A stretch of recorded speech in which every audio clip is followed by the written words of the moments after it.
Namaskar, sir. Namaskar. And at the moment with us, Lakshman Saoji Saab of the Bharatiya Janata Party. Lakshman Saoji Saab, Namaskar. नमस्कार. जय सिया राम, जय सिया राम. जय सिया राम. हर हर महादेव. हर हर महादेव भवानी, सर. जय शिवाजी. जय शिवाजी, जय भवानी. और हर सर, हर महादेव. सर आज तो वैशाख शुक्ल त्रयोदशी है. बहुत बहुत बढ़िया दिन है सर. आज तो त्रयोदशी है. द्वादशी, कल एकादशी हो गई. वैशाख शुक्ल पक्ष की त्रयोदशी है आज. कमाल है सर. सर द्वादशी है. द्वादशी आज. द्वादशी नहीं है, त्रयोदशी है. द्वादशी है, त्रयोदशी कल है. सर त्रयोदशी शुरू हो गई ना, 21 मई है ना सर. द्वादशी 20 मई को थी. ये ड्रिक पंचांग में सामने आज 20 है. टुडे 20 20 है आज. अच्छा 20 है आज. Today 20th. ओ ये आज द्वादशी है सर. कल होगी त्रयोदशी. हाय हाय हाय. आप साहूजी साहब को पकड़ नहीं सकते. नहीं पकड़ सकते सर. मानना पड़ेगा सर. माफी. आज द्वादशी है. बिल्कुल माफी. तो त्रयोदशी कल है. तो ये क्या खबर लेकर आएगी सर, ये तो बता दीजिए. कल मोहिनी एकादशी थी. तो सर कल ये बीजेपी के लिए, भारत के लिए क्या खबर लेकर आएगी जो आज द्वादशी वाले दिन वोट पड़े हैं सर, वो बता दीजिए. ऐसा है, 23 तारीख को बुद्ध पूर्णिमा आ रही है. जी आ रही है. और इसका जो संदेश जाएगा अभी, जी भारतीयत्व, राष्ट्रीयत्व का जो संदेश जाएगा, 5 सेक्शन में चुनाव पूरे हो चुके हैं. जी 430 जगह के चुनाव हो चुके हैं 544 में से. जी. और 57 जगह के 2 सेक्शन अभी हमारे बाकी है, 25 मई और 1 जून. जी. तो इसलिए 4/5 4/5 हमारा लोकसभा का चुनाव हो चुका है. लोगों ने जो मन बना लिया है, विकसित भारत का संकल्प मन में लेकर जो वोटिंग हुआ है, और स्वतंत्रता के अमृत महोत्सवी वर्ष में जो हमने संकल्प किया है, हम शताब्दी की तरफ जा रहे हैं, 2047 की तरफ. उस तरफ जाने के लिए जो मन बनाना चाहिए, वो मन मतदाताओं ने, जनता ने बना लिया है. और मोदी जी की तीसरी टर्म यशस्वी होगी.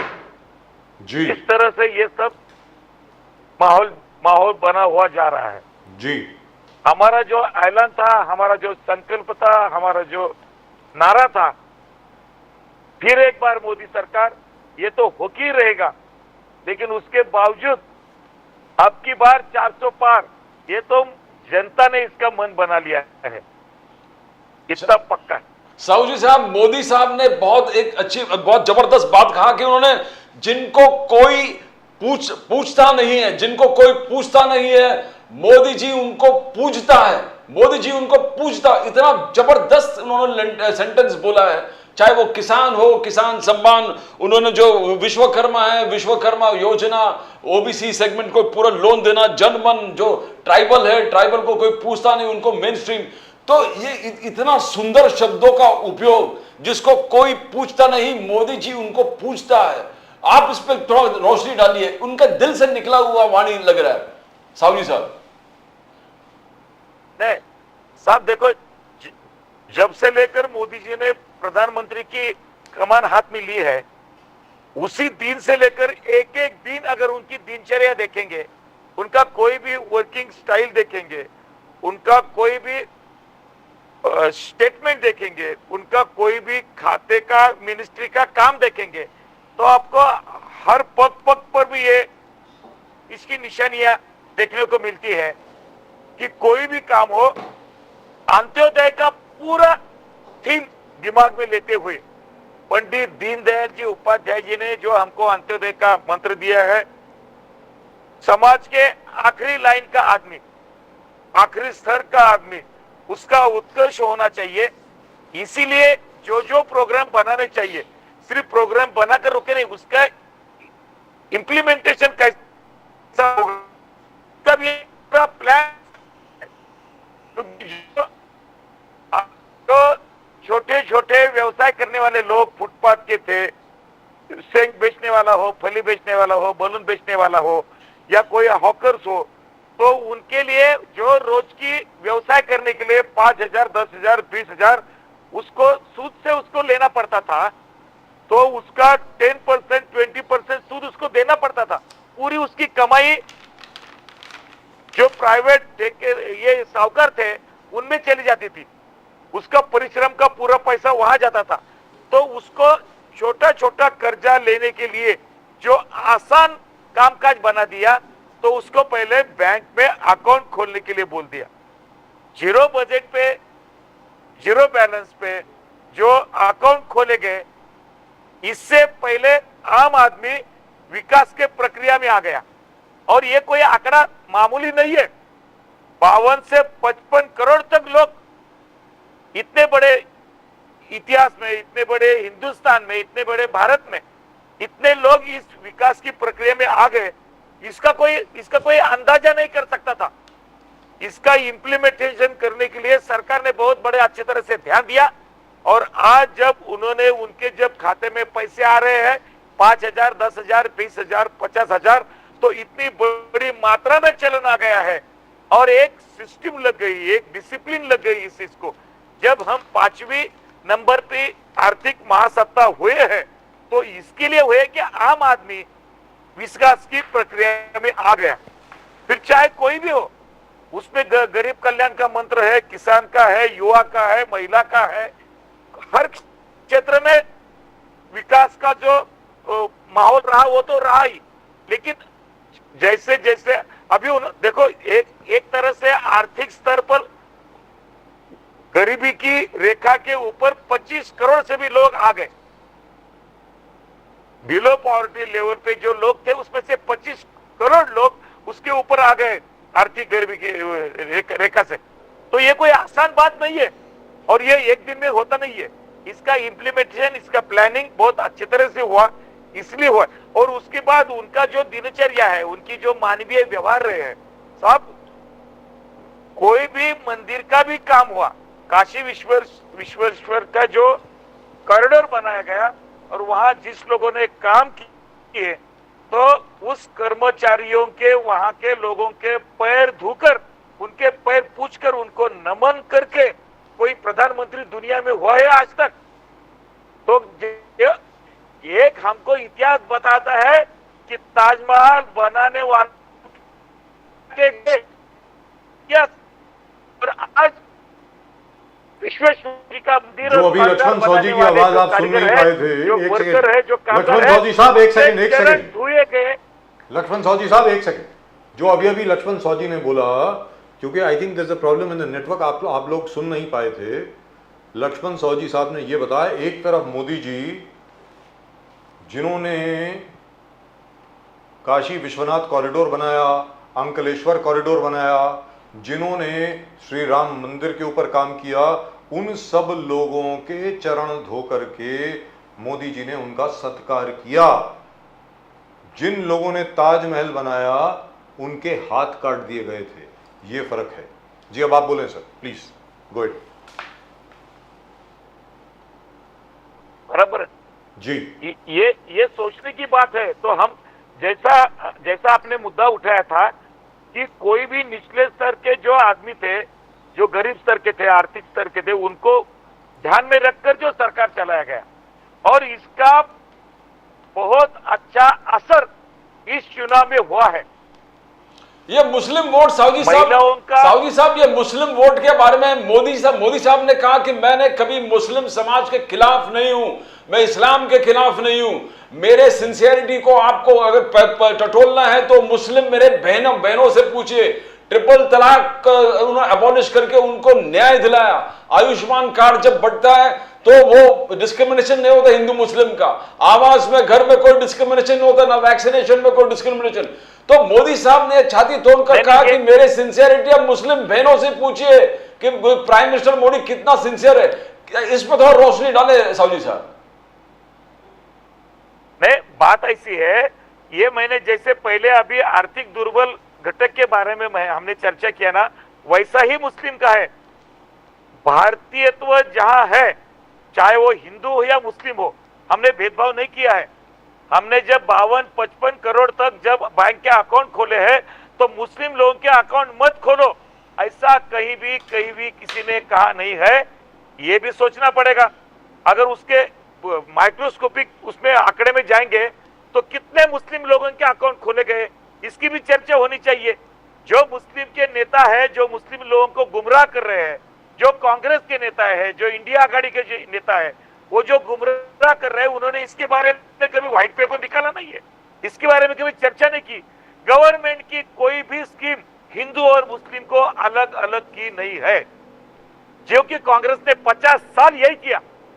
शरीयत कानून का उनको प्रोत्साहन देना और हिंदू कोड बिल बनाकर हिंदुओं को गाली गलौज करना, हिंदुओं का अस्मिता का अपमान करना, हिंदुओं को दुय्यम स्थान देना, यही किया है। देखिए, हिंदू और मुस्लिम का उसका खाई कैसे बढ़ती जाए, यही 70 साल कांग्रेस ने किया। और हमने देश की एकात्मता को, एकता को बढ़ाए जाने के लिए जो जो कदम उठाने चाहिए वो सब किए हैं। तो लक्ष्मण सौजी साहब ये बताएं, जो अभी प्रदीप जी ने आपसे पूछा कि बार बार आप ही के खिलाफ ये सवाल क्यों उठता है कि आप मुस्लिम विरोधी पार्टी हैं, आप इस्लाम के खिलाफ हैं, अगर आपका बस चले तो सभी मुसलमानों को खत्म कर दें हिंदुस्तान से, ये क्या है? ये क्या है? मतलब आज तक लोग लिख रहे हैं, मतलब जो मैं ट्विटर पे देखता हूं, बाकी मतलब नाम लेना अगर आप चाहें तो मैं नाम भी ले देता हूं, आपको भेज भी देता हूं कि बड़े सीनियर जर्नलिस्ट जो हैं, बड़े वरिष्ठ पत्रकार जो हैं, वो भी ऐसी बात कर रहे हैं कि मुसलमानों के खिलाफ है बीजेपी।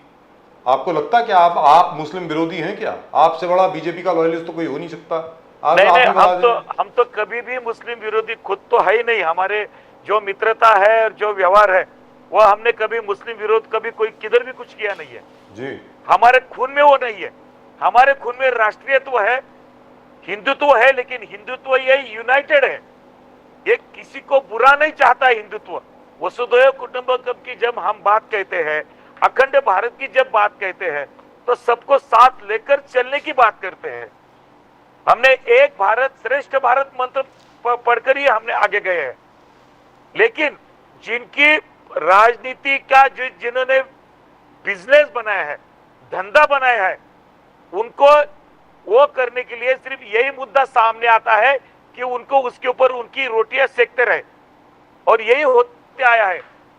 मुस्लिम समाज के जो भी नेता ने मुस्लिम समाज को गुमराह करने के जो जो प्रयास किए, आज तक भारतीयत्व इतना जिंदा क्यों है? तो भारत लोगों के जो हिंदुत्व की जो मेजोरिटी है और उनको जो सबको साथ लेने का जो उनको सबक दिखाया है, इसलिए भारत आज शांत है। भारत के बाहर मुस्लिम देशों में मुस्लिम लोगों के जो हाल होते हैं, उतने हाल भारत में नहीं होते हैं। लेकिन जितने लोगों को बाहर देशों में कम सम्मान है, तो भारत में मुस्लिमों का दुनिया में सबसे ज्यादा सम्मान है। इसका भी कभी ना कभी सोचना पड़ेगा। अभी ये बातें आ रही है, कश्मीर के गुलाम नबी आजाद जैसे नेता लोग कहते हैं कि हमारे पूर्वज हिंदू थे। ये बात एक दिन में आसानी से नहीं आती है। ये जो संस्करण हुआ है 10 साल हमारे सरकार का, इसलिए ये स्टेटमेंट आता है। साहब, तुष्टिकरण का सबसे उम्दा उदाहरण राज ठाकरे साहब ने भी बोला कि जो राजीव गांधी जी ने शाह बानो केस को, जजमेंट को ओवरटर्न किया, ये उस तुष्टिकरण का सबसे उम्दा एक उदाहरण है कि आप, और तुष्टिकरण, मोदी साहब का कहना है, इस देश को बर्बाद कर दिया तुष्टिकरण से। आर्टिकल 370 के दीवार को मोदी साहब ने तोड़ के कब्रिस्तान के अंदर गाड़ दिए हैं, मोदी साहब का कहना है। यूनिफॉर्म सिविल कोड आकर रहेगा, ये बीजेपी। बोलिए सौजी साहब। ये तो राष्ट्रीय स्तर पर की बड़ी बातें हो गई। आर्टिकल 370 हो, फिर 3 तलाक का मुद्दा हो, या लेकिन जहां जहां कांग्रेस की सरकारें आई है, वहां मुस्लिम तुष्टिकरण के कानून बनाए गए हैं, प्रक्रिया हुई है। अभी कर्नाटक सरकार आज जो कर रही है वही कर रहे हैं। उनका मैनिफेस्टो में बताया है कि हम आर्टिकल 370 फिर लागू करेंगे। ये किस बात की निशानी है? इसलिए तुष्टिकरण के ऊपर तो निकाले हैं, लेकिन आज भारत का राष्ट्रीयत्व जाग उठा है, लोगों की आंखें खुली है और मुस्लिम समाज भी बहुत आगे बढ़कर बेहतर राष्ट्रीयता के प्रवाह में आ रहा है। लेकिन सर इसमें जो आर्टिकल 370 की बात है, भाजपा को जितने भी, साहब एक बात सुनिए, जी जी सुनिए, जितने भी वोट मिले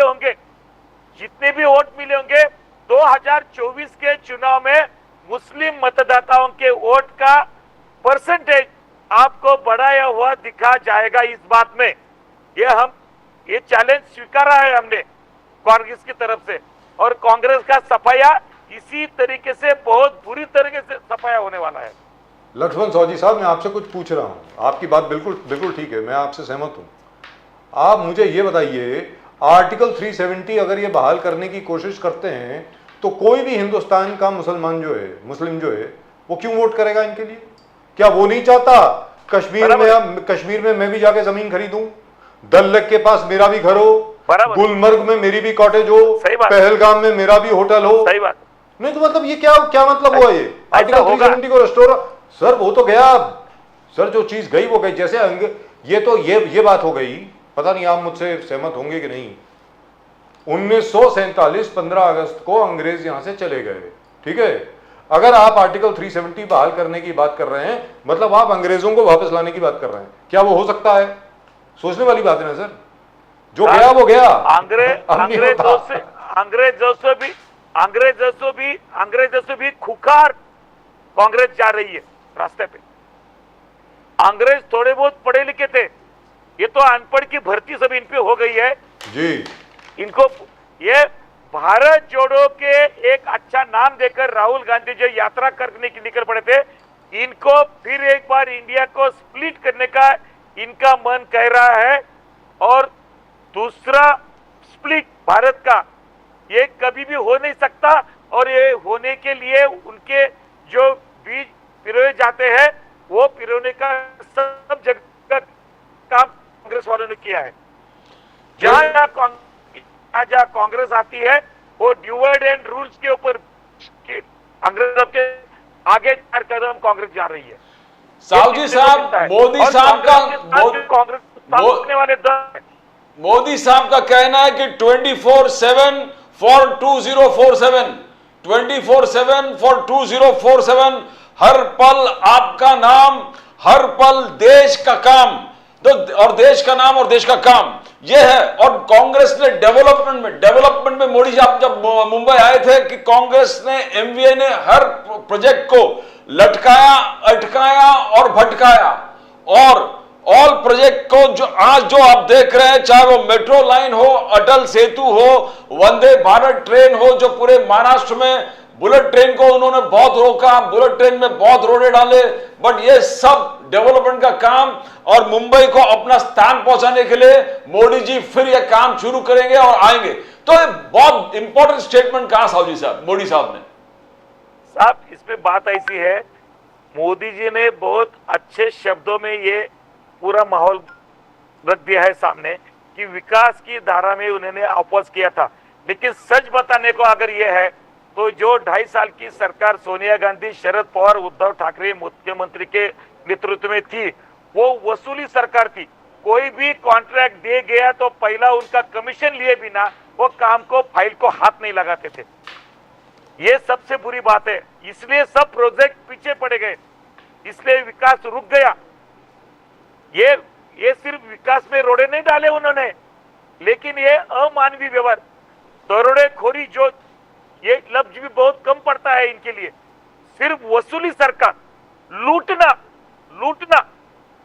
देखो इनका पहला नाम यूपीए था, यूपीए ने जो लफड़े किए, जो स्कैम किए, तो यूपीए नाम इतना बदनाम हो गया कि उनको यूपीए नाम बदलने जाकर दूसरा नाम रखना पड़ा जी। ये इनका इंडिया आघाड़ी का जो अभी जो नाम रखकर आया है, तो इनका ये इतिहास रहा है। तो राष्ट्रीय स्तर पर भी उन्होंने वही किया 2004 से 14 तक, इसलिए उनको हटाया गया। लेकिन फिर जुगाड़ करके शरद पवार जी ने जो नाटक किया सत्ता का महाराष्ट्र में, वो भी बहुत गंदे तरीके से किया, और उसका असर इस चुनाव में उनको ज्यादा भुगतना पड़ेगा। तो महाराष्ट्र में आपको क्या लगता है सर, क्या होने वाला है? जो चुनाव हो गए, हाँ? महाराष्ट्र में क्या होने वाला है सर, क्या परिणाम आने वाले हैं? जो हम नारा लेकर जो चल रहे थे ना 45+ वही होकर रहेगा। 45+ का चुनाव खत्म हो गया पूरा, और बाकी 3 चरण सीट भी का खत्म क्या? हो गया है। हम दावे के साथ कहते हैं इनका नामो निशान मिट जाएगा।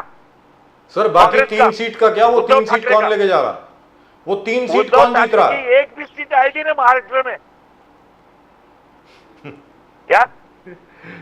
मैंने कहा 3 सीटें वो कौन लेके जाएगा? 48 में से 45 आप बता रहे हैं, 3 बच गई ना।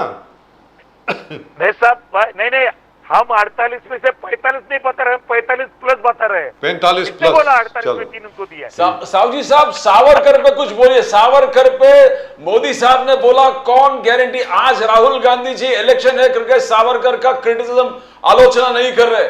चुनाव के बाद मोदी साहब बोले कि फिर वो आलोचना शुरू करने वाले राहुल गांधी जी। इनको रोकेगा कौन गारंटी लेगा? क्या उद्धव ठाकरे? तो सावरकर, हाँ बोलिए लक्ष्मण साहू जी साहब। राहुल गांधी को, इंडिया को विभाजन फिर वो चाहते हैं। भारत का विभाजन दिमाग में रख कर कांग्रेस चल रही है। कांग्रेस अभी राष्ट्रीय एजेंडे पे एक भी सीट नहीं जीत नहीं सकती। अगर उनको जीतना है तो कोई ऐसा रास्ता कर रहे कि इनमें स्प्लिट कैसा हो जाए। सब जितने भी स्प्लिट के मुद्दे समाज में आ गए, ये कांग्रेस की बीजारोपण है हर क्षेत्र का, हर राज्यों का। किसान का आंदोलन, ये कोई किसान का आंदोलन नहीं था दिल्ली का, ये भारत में अशांतता फैलाने के लिए ये था। क्या आज केजरीवाल के क्या हाल चल रहे हैं? क्या पंजाब का क्या हाल चल रहा है? ये जो आंदोलन जीवी लोगों को ऐसा जब शब्द ने कहा था, इसीलिए कहा था हम राष्ट्रीयता को सर्वोपरि मानकर जो मुद्दे लाए हैं उनमें रोड़े डालने का, कोड़े डालने का जो काम इन्होंने किया है, ये इतना आसान तरीका नहीं। इनको फिर एक बार देश का विभाजन इनके दिमाग में है और वो कभी भी होने वाला नहीं है। अभी हमारा संघर्ष एनडीए और इंडिया आघाड़ी, इनका यही रहने वाला है कि ये भारत का विभाजन चाहते हैं और हम भारत का विभाजन नहीं होने देते हैं। इसके ऊपर ही आगे की राजनीति चलने वाली है। मतलब कहने का मतलब ये हुआ कि आप एक तो विभाजन नहीं होने देंगे और जो पाकिस्तान अधिकृत कश्मीर है उसको वापस देश में लाएंगे। ये भी सही बात है, क्योंकि आपके एजेंडा में है सर। अमित शाह जी ने खुद अनाउंसमेंट करी है सर, लोकसभा में अमित शाह जी ने खुद अनाउंसमेंट करी। कुटुंबकम की बात कहते हैं,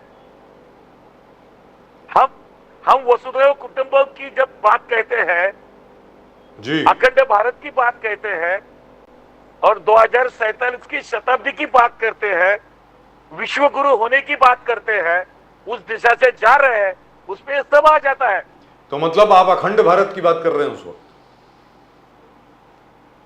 सवाल ही पैदा नहीं होता सर, मुंह से बोलिए ना। अखंड भारत अगर हमको चाहिए तो सिर्फ साहब बात ऐसी है, हम जब भी ये बात करते हैं इसके बारे में गहराई से सोचकर, अखंड भारत बनाना इसका मतलब सिर्फ जमीन लूटना नहीं है, जमीन एक साथ जोड़ना नहीं है, इसमें सब समाज को जोड़ना ये भी है।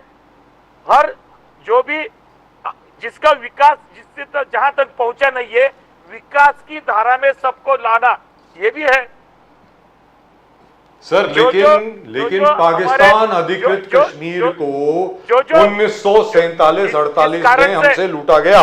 सब नहीं सर, एक मिनट। जिस कारण से गरीबी हटनी चाहिए, जिस कारण से हमारा पर्यावरण का संरक्षण होना चाहिए, जिस कारण से पानी का व्यय हो रहा है वो बचना चाहिए, अगर ऐसे मुद्दों को हमको अगर एक मत सबके यहाँ बनाना है, सबको साथ लेकर चलना है, तो उसके लिए ये एजेंडा आपको रखना पड़ेगा। कितने दिन हम क्रॉसिंग में रहेंगे, कितने दिन हम झगड़ते रहेंगे, कितने दिन हमको नई पीढ़ी के सामने हमको कोई आदर्श बनाना नहीं है जिंदगी का जीने का। तो मैं उम्मीद करता हूं कि थर्ड टर्म में मोदी जी की, वो तो पक्का ये कि आ रहे हैं, थर्ड टर्म में मोदी जी की जो चाइना ने हमारी जमीन हड़प ली है, मैं उम्मीद करता हूं कि वो भी वापस आ जाएगी। अमित शाह जी ने खुद नाम लिया अक्साई चिन का, उन्होंने कहा कि 1957-58, 1962 में नहीं सर, 1957-58 में चीन अक्साई चिन ले चुका था हमसे, हमें मालूम तक नहीं पड़ा, 2 साल के बाद जाके मालूम पड़ा। मैं उम्मीद करता हूं कि उस पर भी काम होगा। सौजी साहब, सब बात ऐसी है, मोदी साहब ने बहुत अच्छी तरह से समझाया है इस बात को। 10 साल का हमारा काम, ये हमारा ट्रेलर था। अभी सही काम ये 5 सालों में और स्पीड से हो जाएगा। क्या बात है साहब। और ये भी कहा कि अक्साई चिन तो हमारा ही है। साहू जी साहब, अक्साई चिन हमारा ही है बोले, ये तो हमारा ही है अक्साई चिन। अमित शाह भी बोले, मोदी साहब भी बोले। वही हमने बताया। जी, जितना हमारे पिछली कुछ सरकारों की कुछ गलतियां हुई होंगी और हमारे अस्मिता का जो हनन हुआ है, राष्ट्रीयत्व का जो अस्मिता जो हमारी थी उसका जो हनन हुआ है, उसका सम्मान होने जैसी जो बातें हो रही है, उसमें 370 हो गया, उसमें राम मंदिर हो गया, उसमें और जो आगे चीजें होगी, जब आपने बोला पीओके के बारे में वो भी हो जाएगा, फिर चीन किस खेत की मूली अगर इतना सब हो गया तो। Thank you so much sir, thank you very much Laxman Sahu ji साहब, बहुत बहुत धन्यवाद आपका हमारे साथ जुड़ने के लिए, और मुझे इस बात का सुधार करने के लिए कि आज मई 20 है, 20 मई है, 21 नहीं। तिथि पर कोई आपका हाथ नहीं पकड़ सकता। बिल्कुल नहीं। तो आज द्वादशी है, कल त्रयोदशी है, इसके लिए बहुत बहुत धन्यवाद। सब बात ऐसी है, हम कोई बात भूलते नहीं है। राष्ट्रीयता के बारे में 21 मई को राजीव जी की, गांधी जी की जिस तरीके से हत्या हुई थी जी, वो भी हम नहीं है, दुरुस्त बात, वो भी हम भूलेंगे नहीं। करेक्ट। इस महीने में 11 मई हो गया, 11 मई का हम पोखरण का स्फोट भी नहीं भूल सकते हैं, और आने वाले दिनों में 28 मई को सावरकर की जन्मतिथि है, वो भी हम भूलते नहीं है। क्या बात है साहब, क्या बात। Thank you so much sir. जय सिया राम, हर हर महादेव। जय हिंद, जय महाराष्ट्र, हिंद, जय हिंद, जय जय भवानी, जय शिवाजी, जय भवानी, जय शिवाजी, सीताराम, जय हर सिया हर राम, महादेव। जय सिया राम, महादेव, हर हर Mahadev. Thank you so much sir, always a pleasure talking to Lakshman Sahu sir. Thank you very much sir. Really and truly wonderful talking to him. That's absolutely wonderful. Right, another moment with us, another very old friend, Mr. Arun